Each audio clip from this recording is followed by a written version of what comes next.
Are you needing to make weight for your competition and you're worried about whether you're going to make it on time or whether you're going to perform the best in the day because you leave it to the last minute and you drop 6 kilos in the last week? Well, this video is for you. We're going to talk about chronic weight cutting. So this is where you drop body fat over time, so over weeks and months prior to your competition. And we're also going to dive deep into acute weight cutting strategies where you manipulate gut fiber, glycogen, and water the week before comp, and how to do it safely.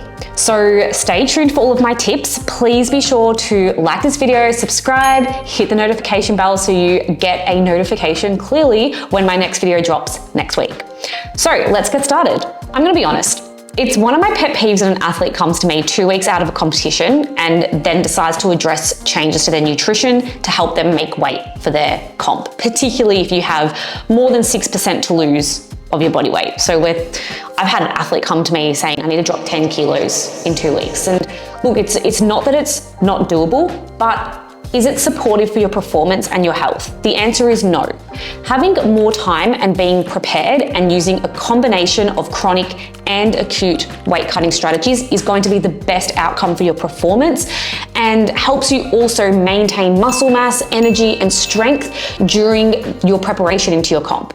So my first tip is pretty easy and straightforward. You need to go into a calorie deficit and aim to drop around 0.5 kilos, 500 grams of weight per week. This should occur weeks and months before your competition. So we are dropping body fat here. We're manipulating your body fat, not just your body weight. Now you can do this by reducing your calorie intake by 250 to 500 calories and then assess over time. So stick to this plan for 2 weeks and then assess what changes have been made. If there are no changes, then trim down another 100 calories until you're seeing that rate of 0.5 kilos of a loss per week. This rate of weight loss might seem slow, but it's very supportive for an athlete to make sure that their hormones still regulated, your muscle mass is maintained, as well as your training quality stays on track. And having that early start and prioritizing body fat loss versus last minute weight drops allows for flexibility. It stops you from also having to be super stressed leading up to your competition, leaving large weight cuts to the last minute. If you have family events, holidays, or anything that kind of stops training and stops your usual routine, you have that flexibility and time in your corner to be able to de-stress, make changes on the fly, like not worry about your weight being stalled for 1 week, not having to be forced into last minute extremes with your weight cut. You also want to pair this deficit with more steps, more low intensity cardio. The steps and cardio work to increase your energy expenditure. So we're hoping that you start this process at energy balance, where your intake of food and your energy output in training and movement across the day are balanced. And then we reduce your energy intake with the calorie deficit. And then we also increase your energy expenditure by increasing your steps and low intensity cardio. That creates a wider gap and a larger deficit for you to be able to drop weight. The increase in steps and low intensity cardio is there to allow you to create that bigger deficit without compromising your performance. So it's supposed to be low intensity. It's not supposed to be taxing. It's not supposed to impact your recovery or training adaptations in your sessions that matter the most. The goal of your steps is dependent on the individual. If your steps are currently at 3,000, which I hope they're not, but if they are, then setting a goal of 6,000 is enough. If your steps are usually at 10,000, then you might need to aim for 15,000.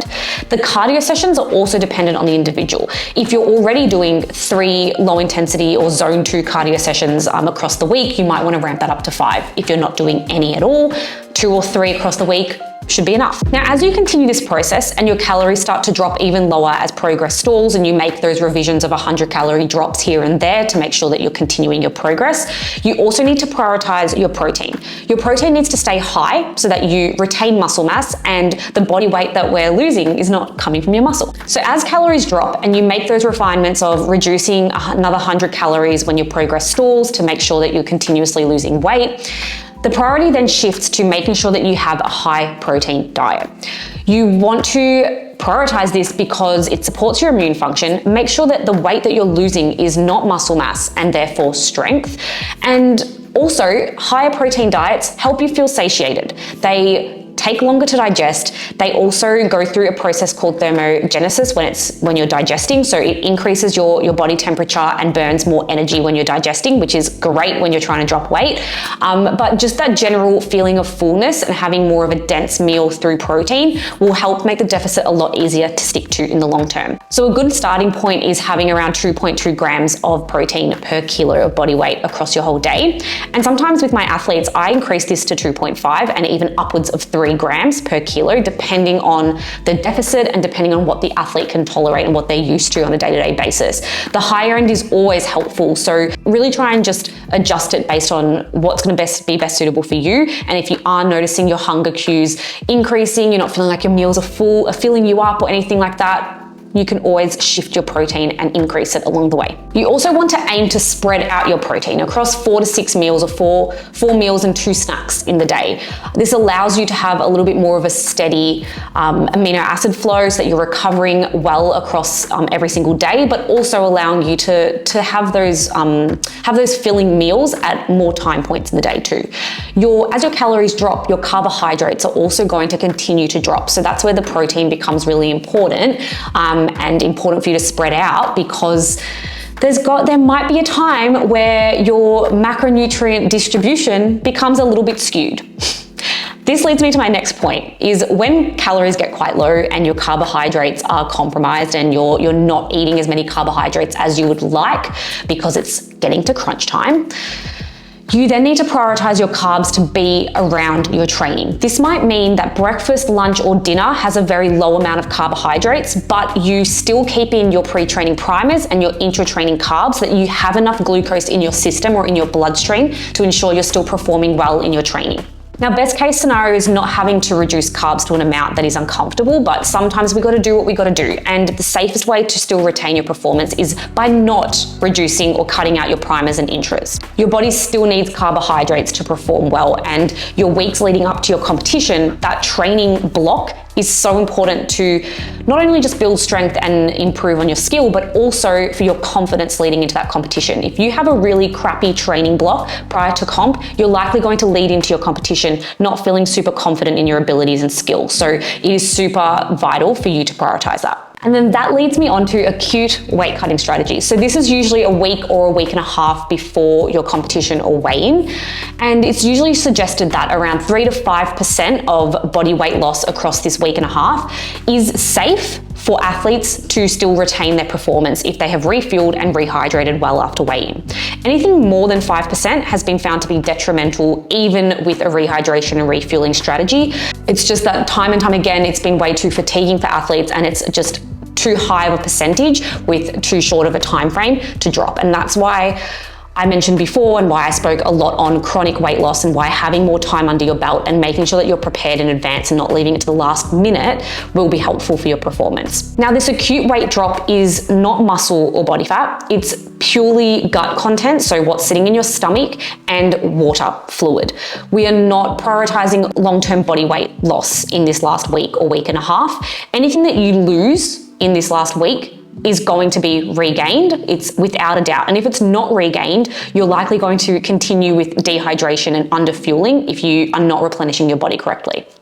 So some strategies that you can think of and use are anything from water loading and water cutting. This is generally not recommended for any athlete who has a same day weigh-in. If you have a 24-hour weigh-in where you can safely rehydrate and refuel with enough time, then you can use methods like that. But essentially what water loading does is it suppresses your antidiuretic hormone, which is what controls our urine output. And when it's suppressed, as you increase your water and you load up to 110 mils per kilo of body weight in the last 5 days before your competition, your body's then tricked into retaining water and reducing your urine output. And then once you cut your water down the last day or the day before your comp to 500 mils or 0 liters, your body's tricked into excreting all of that fluid and peeing it out.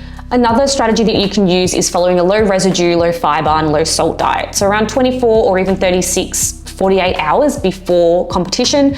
Stop all vegetable intake, reduce your carbohydrates to only white rice, white bread, sports drinks, very simple carbohydrates, and also stop salting your foods or drinking electrolytes.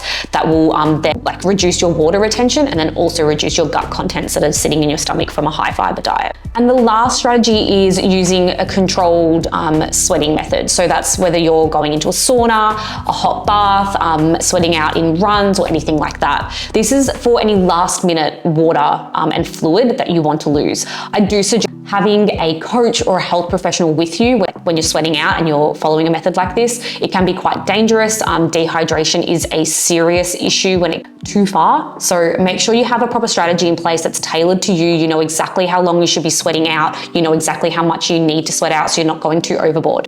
Now, these last methods that I've just gone through is more suitable for athletes who have a weigh-in day that is at least 24 hours before competition starts. This allows enough time in between for you to rehydrate and refuel and head into your competition feeling good. For those athletes who have a same-day weigh-in but still need to cut some weight acutely, do not use all of these strategies. Only use some and to a lesser extent, not to the highest degree.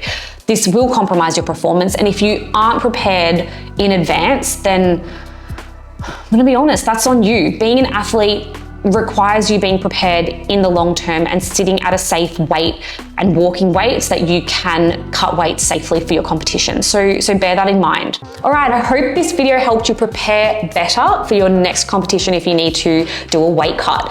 The main steps that I went through is following a calorie deficit of 250 to 500 calories of a drop, aiming for about 500 grams loss per week, increasing your steps and your low intensity cardio, also utilizing a high protein diet and prioritizing your carbohydrates around your training so that you're not compromising your performance. I then also went through some acute weight cutting strategies that are more suitable for anyone that has a period of 24 hours or longer between weigh-in and comps. But if you do have any questions, drop them down below. I'll make sure I answer them so that you're really prepared and know exactly what to do for your weigh-in, your weight cutting for your next comp. And don't forget to like and subscribe. I'll see you in the next video. Bye for now.